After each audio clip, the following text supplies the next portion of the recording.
तारीख थी 11 जुलाई साल 2026। दोपहर के करीब 1 बजे का वक्त था। दो बच्चे स्कूल से छुट्टी होने के बाद अपने घर आ रहे थे। अचानक उन्हें गली में आते ही अपने घर पर कुछ बहुत तेज चलने की आवाज सुनाई देने लगती है। ये देखकर बच्चों को बहुत अजीब लगता है कि उनकी मम्मी इतनी तेज आवाज में टीवी क्यों चला रही हैं। खैर, फिर वो घर पर पहुंचते हैं और देखते हैं कि घर का मेन डोर आधा खुला हुआ है। वो बिना कुछ सोचे समझे घर के अंदर कदम रख देते हैं, पर अंदर का नजारा देखकर उनकी चीख निकल जाती है। लेकिन उन्होंने ऐसा क्या देखा था और क्या है ये पूरा केस, जानने के लिए वीडियो में एंड तक बने रहिए।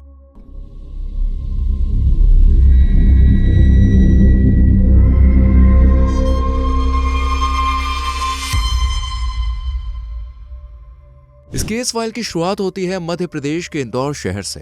वही इंदौर जो अपनी बेमिसाल साफ सफाई और लाजवाब खान पान के लिए आज पूरी दुनिया में मशहूर है। इसी खूबसूरत शहर के एक बेहद शांत इलाके मनोरमागंज में एक कॉलोनी है जिसे डाक कुंज कॉलोनी के नाम से जाना जाता है। इस कॉलोनी के एक सरकारी क्वार्टर में उर्मिला सैनी नाम की एक महिला अपने हंसते खेलते परिवार के साथ रहा करती थी। उर्मिला की उम्र करीब 38 साल के आसपास थी। वो एक बेहद जिम्मेदार, पढ़ी लिखी और कामकाजी महिला थी जो इंदौर के ही एमजी रोड पर स्थित मुख्य पोस्ट ऑफिस में पोस्टल असिस्टेंट की पोस्ट पर तैनात थी। एक तरफ जहां उर्मिला अपनी जॉब संभाल रही थी तो वहीं घर के अंदर भी वो एक परफेक्ट हाउसवाइफ की तरह थी। उर्मिला की फैमिली में उसका पति और 2 प्यारे बच्चे थे। पति का नाम था अखिलेश सैनी जो एक बिजनेसमैन था। इन दोनों की शादी साल 2011 में हुई थी। ये कोई लव मैरिज नहीं थी बल्कि दोनों परिवारों की पूरी रजामंदी और रस्मों रिवाज के साथ तय हुई एक अरेंज मैरिज थी। उर्मिला के पिता सत्यनारायण मालाकार जी जो खुद एक बेहद सीधे और शरीफ इंसान हैं, उन्होंने अपनी लाडली बेटी के लिए बहुत तलाश करने के बाद भोपाल के रहने वाले अखिलेश सैनी का रिश्ता चुना था। शादी के वक्त अखिलेश का अपना बिजनेस था और उर्मिला भी पढ़ी लिखी थी। मालाकार परिवार को लगा कि लड़का संस्कारी है, कमाता धमाता है और उनकी बेटी को हमेशा खुश रखेगा। इसलिए शादी के दिन पिता सत्यनारायण मालाकार ने अपनी आंखों में खुशी के आंसू और दिल में ढेरों अरमान लिए उर्मिला का हाथ अखिलेश के हाथों में सौंप दिया। ऐसा बताया जाता है कि सत्यनारायण ने अपनी हैसियत से बढ़कर शादी में खर्च किया था ताकि उनकी बेटी को ससुराल में कोई कमी ना खले। शादी के शुरुआती कुछ साल किसी आम और खुशहाल परिवार की तरह ही बीते। अखिलेश और उर्मिला एक दूसरे के साथ काफी खुश थे। साथ में वक्त बिताना, एक साथ घूमने जाना, ये सब उनकी जिंदगी को और खुशहाल बना रहा था। उर्मिला ने आते ही घर की पूरी जिम्मेदारी संभाल ली थी। वो किसी को भी शिकायत का कोई मौका नहीं देती थी, पर वो खुद भी इंडिपेंडेंट बनना चाहती थी, जिसमें अखिलेश उसे खुलकर सपोर्ट करता था। उर्मिला ने अपनी कड़ी मेहनत और काबिलियत के दम पर इंडियन पोस्ट ऑफिस का टफ एग्जाम पास किया और से इंदौर के मुख्य पोस्ट ऑफिस में पोस्टल असिस्टेंट की पोस्ट पर सरकारी नौकरी मिल गई। इस नौकरी के मिलने से पूरे मायके और ससुराल में खुशी का माहौल था। उर्मिला जो चाहती थी वो उसे मिल गया था। इस नौकरी की बदौलत ही उर्मिला को इंदौर के मनोरमागंज जैसे पॉश इलाके में डाकगुंज कॉलोनी के अंदर एक अच्छा सरकारी क्वार्टर भी अलॉट हुआ, जहां वो अपने पति के साथ शिफ्ट हो गई। कुछ टाइम के बाद उर्मिला के आंगन में फिर से खुशियों की बहार आई।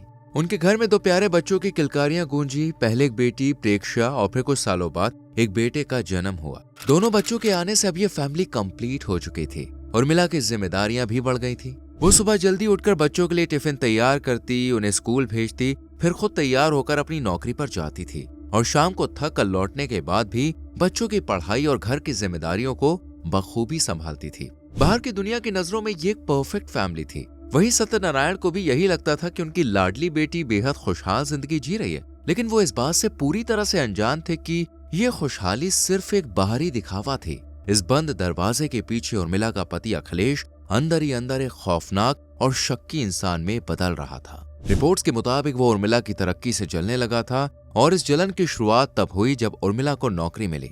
उर्मिला सिर्फ कमाती नहीं थी बल्कि सोसाइटी में उसकी काफी इज्जत भी थी। वहीं दूसरी तरफ अखिलेश का बिजनेस बहुत अच्छा नहीं चल रहा था। उसकी कमाई अभी ज्यादा नहीं थी, जिस वजह से धीरे धीरे अखिलेश के मन में ये बात बैठ गई कि एक औरत होकर उर्मिला मुझसे आगे निकल गई है। जब भी कोई उर्मिला की तारीफ करता तो अखिलेश को लगता कि समाज में उसका खुद का वजूद छोटा हो रहा है। वो अपनी पत्नी की कामयाबी पर खुश होने के बजाय अंदर ही अंदर उससे नफरत करने लगा था। इसके अलावा अखिलेश चाहता था कि घर का मुखिया होने के नाते उर्मिला की पूरी सैलरी पर सिर्फ उसका हक हो। ऐसा बताया जा रहा है कि वो उर्मिला का एटीएम कार्ड हमेशा अपनी जेब में रखता था, जिस वजह से उर्मिला को सामान खरीदने के लिए अखिलेश के सामने हाथ फैलाना पड़ता था और यही वो चाहता था। जब उर्मिला ने इस बात का विरोध करना शुरू किया और अपनी कमाई का हिसाब मांगा तो अखिलेश का ईगो जाग गया। उसे लगने लगा कि पैसे हाथ में आने से उर्मिला के पंख निकल आए हैं और वो उसके काबू से बाहर हो रही है। अकॉर्डिंग टू द रिपोर्ट्स, इसलिए अखिलेश ने उर्मिला के साथ मारपीट करना शुरू कर दिया। वो उसे छोटी छोटी बातों पर बच्चों के सामने ही मारने पीटने लगा।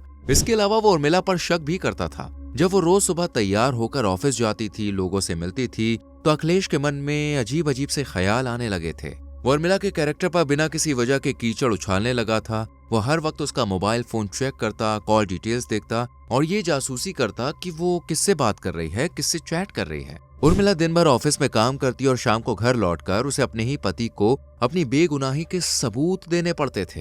ये सब आज से नहीं बल्कि कई सालों से चल रहा था। अखिलेश बार बार उर्मिला से ये कहता था कि उसका बाहर अफेयर चल रहा है और वो उसे धोखा दे रही है, पर उर्मिला यही जवाब देती थी कि उसकी जिंदगी में अखिलेश के अलावा कोई नहीं है। पर इस बात पर उसे यकीन नहीं होता था। दोनों के बीच का रिलेशन बहुत कमजोर हो चुका था, जबकि बच्चे बड़े होते जा रहे थे। प्रेक्षक की उम्र अब 14 से 15 साल करीब हो चुकी थी, जबकि बेटा 7 साल का हो चुका था। दोनों बच्चे जब घर में पेरेंट्स को एक दूसरे से लड़ते हुए देखते थे तो वो बहुत ज्यादा डर जाते थे। अखिलेश इतना बेरहम हो गया था कि घर की छोटी छोटी बातों पर उर्मिला को मासूम बच्चों के सामने ही बुरी तरह से मारने पीटने लगता था।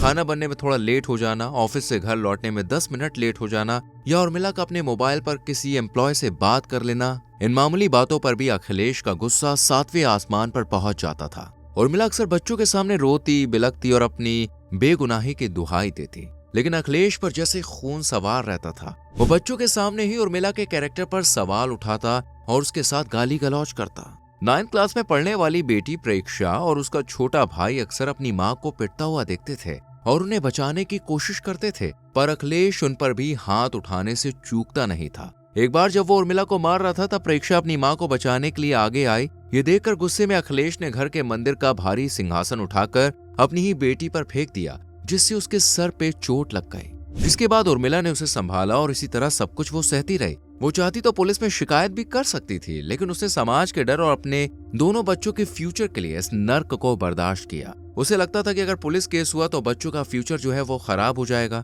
समाज थू थू करेगा और शायद आज नहीं तो कल अखिलेश सुधर ही जाएगा। उर्मिला ने अपने पिता सत्यनारायण जी को भी इस मारपीट के बारे में खुलकर नहीं बताया ताकि वो परेशान ना हो, लेकिन उर्मिला का ये चुपचाप सहना अखिलेश के हौसलों को और बढ़ाता गया। उसे लगने लगा कि उर्मिला कभी उसके खिलाफ आवाज नहीं उठाएगी, जिस वजह से मारपीट का इस सिलसिला सालों साल चलता रहा। लेकिन जब पानी सर से ऊपर चला गया तो उर्मिला ने हिम्मत जुटाई और अपने पिता को इस बारे में सब कुछ बता दिया, जिसके बाद वो उसे लेकर निशातपुरा पुलिस स्टेशन पहुंचे, जहां उर्मिला ने अखिलेश के खिलाफ मारपीट, डोमेस्टिक वायलेंस और मेंटल टॉर्चर की शिकायत दर्ज कर दी। जब मामला पुलिस स्टेशन पहुंचा तो अखिलेश बुरी तरह से डर गया। पुलिस रिकॉर्ड और उर्मिला के परिवार के स्टेटमेंट के अकॉर्डिंग हर बार शिकायत दर्ज होने के बाद अखिलेश के पेरेंट्स और रिश्तेदार बीच बचाव करने आ जाते थे। वो उर्मिला और उसके पिता सत्यनारायण जी के सामने हाथ जोड़कर मिन्नतें करते थे, उर्मिला को बच्चों की दुहाई देते थे और समाज में बदनामी का वास्ता देकर कहते थे कि लड़का आगे से ऐसी गलती नहीं करेगा, इस बार इसको माफ कर दो। अखिलेश भी पुलिस के सामने पैर पकड़कर अपनी गलती मान लेता था और कभी मारपीट न करने का झूठा वादा करता था। अब क्योंकि उर्मिला एक बेहद सुलझी हुई महिला थी, वो खुद भी नहीं चाहती थी कि पुलिस कोर्ट के चक्करों में उनके मासूम बच्चों का फ्यूचर खराब हो, इसलिए ससुराल वालों के दबाव और बच्चों की खातिर उर्मिला हर बार समझौता कर लेती और अपनी शिकायत को वापस ले लेती थी।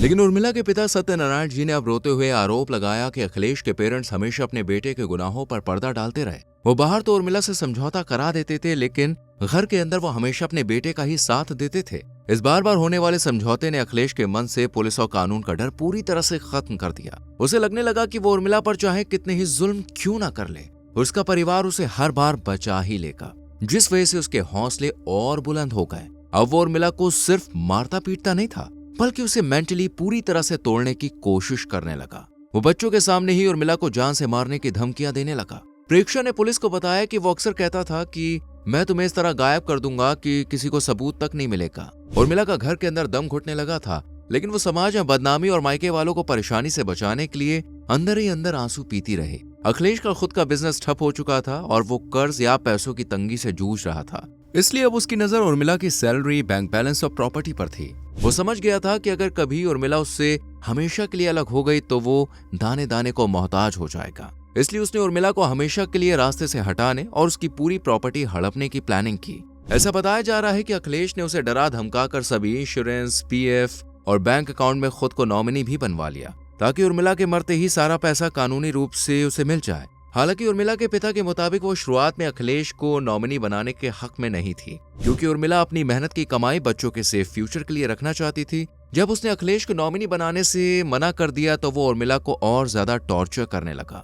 अखिलेश घर में उर्मिला को बंद करके रखता, उनके साथ मारपीट करता और बच्चों को नुकसान पहुंचाने की धमकी देता था। उर्मिला ने तंग आकर और अपने बच्चों की जान की सलामती के लिए आखिरकार घुटने टेक दिए। उसे बैंक फॉर्म्स, पीएफ डॉक्यूमेंट्स और बीमा पॉलिसियों के कागजात पर साइन कर दिए और अखिलेश को अपना ऑफिशियल नॉमिनी बना लिया। नॉमिनी बनते ही वो खुशी से झूम उठा, क्योंकि वो अच्छी तरह से जानता था कि अब उर्मिला के मरने पर उसका सारा पैसा अखिलेश को मिल जाएगा। और उसके लिए सबसे पहले उर्मिला को रास्ते से हटाना था, जिसके लिए अखिलेश ने नॉर्मल चाकू के बजाय एक सर्जिकल चाकू ऑर्डर किया। यह आम चाकू के मुकाबले बहुत ज्यादा पैना होता है, क्योंकि इसे मेडिकल प्रोसीजर्स और सर्जरी के दौरान सटीक चीरे लगाने के लिए डिजाइन किया जाता है। साथ ही ये शेप में छोटा होता है, जिससे इसे आसानी से छुपाया जा सकता है। खैर, चाकू मंगाने के बाद अब अखिलेश ने इस वारदात को अंजाम देने के बारे में सोचा और तारीख आई 11 जुलाई 2026। हर रोज की तरह सुबह अखिलेश अपने तय वक्त से उठा और उसने खुद अपनी बेटी प्रेक्षा और 7 साल के बेटे को जगाया और उन्हें स्कूल के लिए तैयार होने को कहा।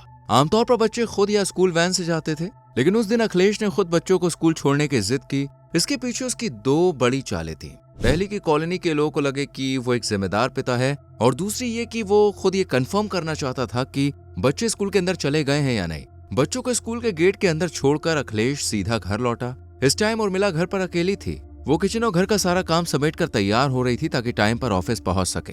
अखिलेश ने घर में घुसते ही दरवाजे की कुंडी अंदर से लगा ली और लिविंग रूम में लगे सीसीटीवी का रिमोट उठाया और आवाज को बढ़ाकर सीधे 100 यानी कि फुल कर दिया। दरअसल डाकगुंज कॉलोनी के क्वार्टर एक दूसरे से सटे हुए हैं। अखिलेश जानता था कि जब वो हमला करेगा तो उर्मिला चिल्लाएगी और पड़ोसियों तक उसकी चीख पहुंचेगी, इसलिए उसने टीवी की आवाज फुल कर दी ताकि बाहर सिर्फ शोर सुनाई दे। इस दौरान उर्मिला ने जब आवाज कम करने को कहा तो इसी बात पर दोनों के बीच बहस होनी शुरू हो गई। अखिलेश ने गुस्से में टेबल पर रखे किसी भारी सामान से उर्मिला के सर पर वार कर दिया, जिस वजह से वो बेसुध होकर जमीन पर गिर पड़ी। और यही अखिलेश चाहता था कि उर्मिला बेसुध हो जाए और वो आराम से उसे मार सके। उर्मिला के जमीन पर गिरते ही अखिलेश ने वो चाकू निकाला और उर्मिला के शरीर पर हमला करना शुरू कर दिया। पोस्टमार्टम और फॉरेंसिक रिपोर्ट के अनुसार अखिलेश ने पहला वार उर्मिला के सर और जबड़े पर किया था, जो इतना ज्यादा जोरदार था कि उर्मिला के चेहरे की हड्डियां और 4 दांत टूट गए, जिससे वो चीख भी नहीं पाई। इतना करने के बाद भी वो रुका नहीं। वो लगातार उस पर वार करता रहा, जिसके चलते कुछ ही मिनटों में उसकी जान चली गई। इसके बाद अखिलेश ने कमरे को अच्छे से साफ किया और अपने कपड़े उतारकर एक पॉलिथीन में पैक कर दिए ताकि उन्हें कहीं फेंक सके। फिर अखिलेश बाथरूम में गया और वो अच्छी तरह से नहाया धोया ताकि दाग धब्बे सब उसके जो हाथों में लगे हैं वो हट जाए। नहाने धोने के बाद अलमारी से उसने अपने साफ नए कपड़े निकाले। वो अच्छे से तैयार हुआ। इसके बाद अखिलेश ने उस पॉलिथीन को उठाया जिसमें कपड़े थे और घर से बाहर निकल गया। रास्ते में पड़ने वाले एक चेम्बर में उसने वो पॉलिथीन फेंक दी और सीधा अपनी बेटी के स्कूल पहुंच गया। उस वक्त स्कूल की छुट्टी होने में टाइम बाकी था। अखिलेश ने अपनी बेटी को क्लास से बाहर बुलाया और उसके हाथ में उर्मिला का सोने का हार थमा दिया जो उसने अलमारी से निकाला था। साथ ही घर की चाबियां और उर्मिला का एटीएम कार्ड भी प्रेक्षा को दे दिया और उसे उसका पिन नंबर भी याद कराया।